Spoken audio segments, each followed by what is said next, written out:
Joining me now via Skype is MSNBC contributor Matt Apuzzo, one of the authors of that New York Times piece. Matt, you were clearly not vacationing on Thanksgiving. You were breaking a pretty big story. Talk about the timing. Do you have any sense when Mike Flynn's lawyers formally cut ties with President Trump's legal team? And also, what does that mean? Someone like me, I wouldn't necessarily know that they would be talking to each other at all. Yeah, it happened roughly in the last 48 hours. It's really common in criminal investigations, as Kelly said, for people involved in the investigation to be talking and saying, "Oh, well, you know, this is what I heard is happening. This is what we heard is happening.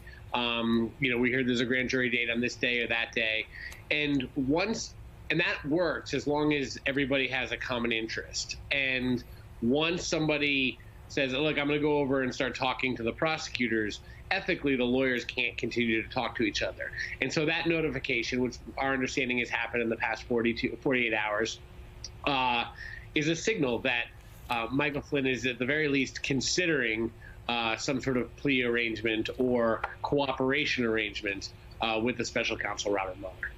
Have you gotten any reaction from the White House out of this?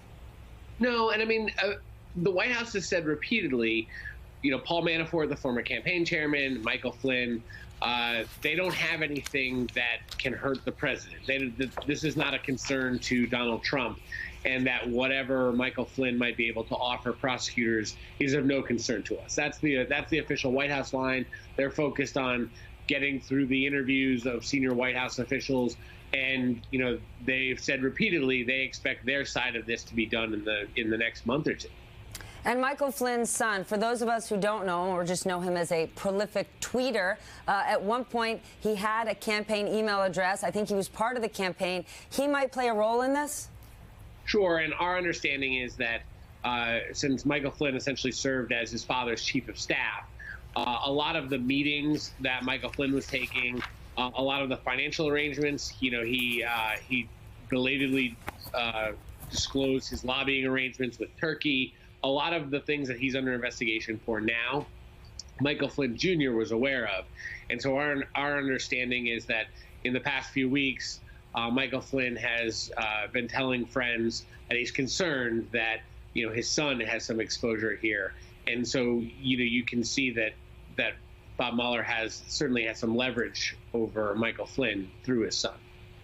All right, that is some great reporting. I need my panel to weigh in on this one. It's a good one. A.B. Stoddard, associate editor and columnist for Real Clear Politics and host of No Labels Radio on Sirius XM. Neera Tanden, the president and CEO for the Center for American Progress, and Axios editor-in-chief Nick Johnson. A.B., put this in perspective. For people who don't follow the Russia investigation day in and day out, who basically say, "Wake me up when it's big news." Is this big news?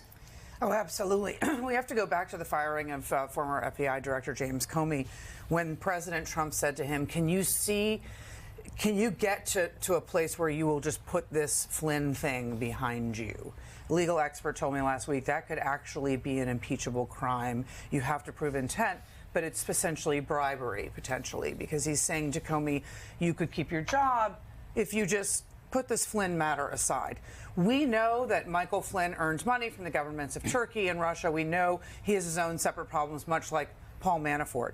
But how much is Flynn, as a national security advisor and a campaign-long friend and confidant and advisor of the president's, how much does he play into either something that President Trump is exposed on, or at least into that potential obstruction charge? We know recently that Mueller has been speaking to a former business partner of Michael Flynn. Either that person has exposed Flynn, or Flynn is now going to expose that business partner. Potentially, Flynn has been waiting for a potential pardon from the president for him and his son. And that might affect the timing of this. We can all say we don't know what this means, the breakoff of communications, but worst case scenario for the White House is it means he's starting to cooperate. That lengthens this investigation dramatically, I think. And it is not going to be wrapped up like Attorney Ty Cobb keeps promising the president in short order. Pardon me. Neera, what's your take on could Flynn be cooperating because he wants to protect his son? Remember his son who pushed the Pizzagate nonsense? Yes, such a great guy. But I think AB's right. I would say there were reports as much as 2 weeks ago, I think, that Mueller had information enough to indict Flynn. So I think that's a relevant issue here. I just say we go back to Flynn. Flynn knew how a lot of the interactions between the Trump campaign and the Russians throughout the campaign. He was the national security advisor. He has a lot of information about a lot of people, not just Donald Trump, but Kushner and others. He's a key source, I think, for Mueller, and the idea that he could flip would be something that I think a lot of people, the president included, should be very wary of. I mean, we now know of extensive contacts between the Trump campaign and the Russians during the entirety of the campaign. He's going to know a lot about that. He's also going to know a lot about the details of how those meetings got set up and why. And so I think he'll be a key source for the investigation for the American people to get to the bottom about how much, in what degree, there was collusion between the Russians and the Trump campaign. A lot of meetings that people somehow forgot about or misrepresented. You remember the meeting about the orphans? Weigh in for us, Nick. This is unfolding just like any procedural crime drama Thursday nights on NBC. You start on the outsides with the guys on the fringes of the campaign. George Papadopoulos, none of us knew that guy. People who were fired during the campaign. Now, what we've happened is it's moved one step closer. Flynn was not only in the campaign, he was in the administration.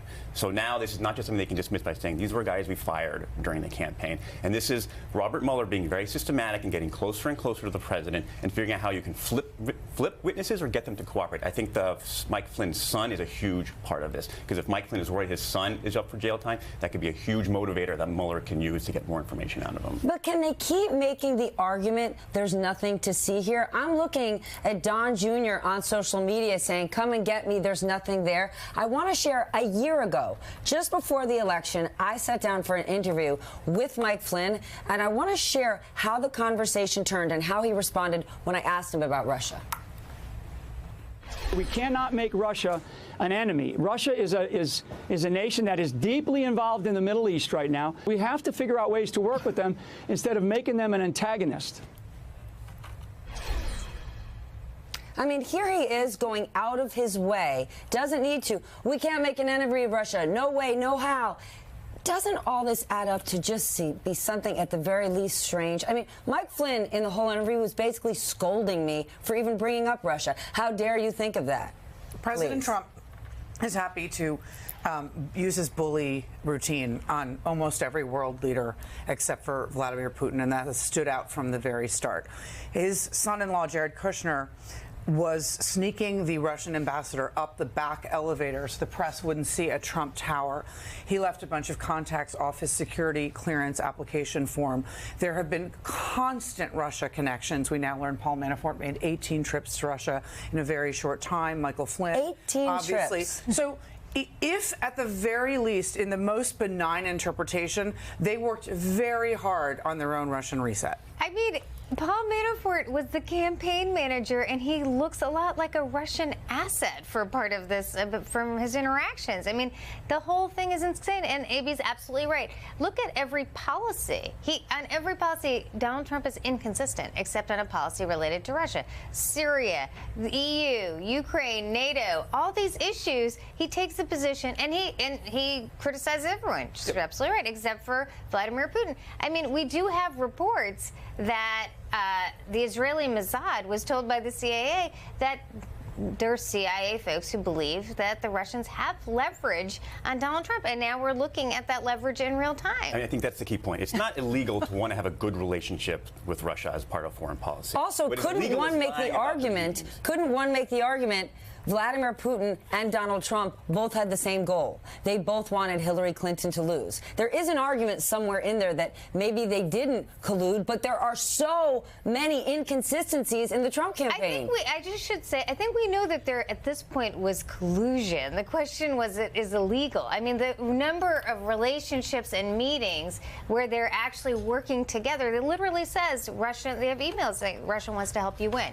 That's collusion. The question Mueller is looking into is what's illegal about this. It's everything saying, well, we just want to be friends with them. I just had a small meeting where we just talked about holidays. Oh, actually, no, it was a much longer meeting. Actually, there was another meeting I forgot to tell you, but actually there were a bunch of meetings I forgot to tell you about. I just happened to be sitting next to the guy at dinner. Right. But it's like, always the cover-up. When we step back, we already know the Trump campaign was willing to take help from a foreign government with some level of hostilities to the United States. That seems something that people should be angry about by itself.